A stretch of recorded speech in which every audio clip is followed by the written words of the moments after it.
Villa Hills City Council is investigating Mayor Mike Martin tonight, and council members tell 9 News they hope he'll resign. This is a story we broke this afternoon on WCPO.com. 9 News reporter Kendall Harold is live at Villa Hills City Hall with a story you'll see only on 9. Kendall?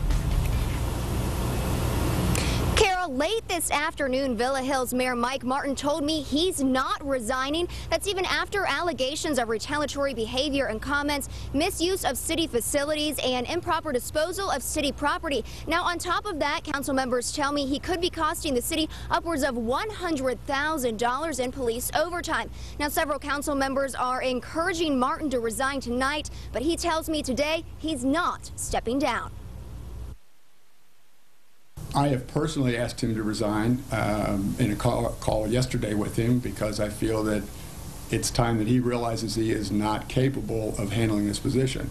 Because just because you're elected to office doesn't mean that in a government capacity doesn't mean you have the background or the knowledge or the experience to run a city.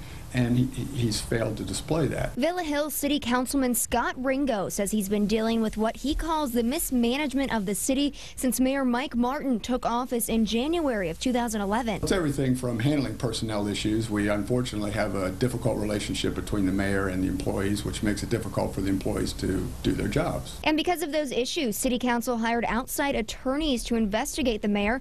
Talaferro, Karen, and Keys in Covington confirmed their office is handling the investigation.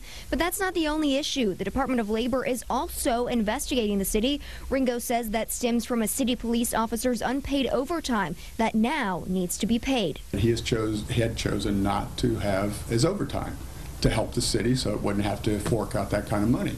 But because of his relationship with the mayor has deteriorated so much to that point, he now has requested to be paid. Martin said today he has no plans to resign, but Villa Hills residents are still voicing their concerns. I really think that Mayor Martin needs to resign. I mean, I don't know how much more the city can take. I mean, I'm not embarrassed to say I live here.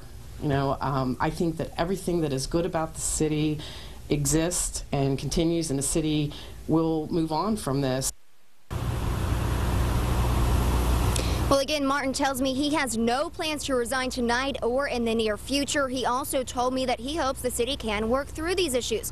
Now, Councilman Ringo tells me that tonight's meeting will be a very difficult meeting with what he calls very frank discussions in front of the public. Carol? Kendall Harold, live for us in Villa Hills. Thanks, Kendall.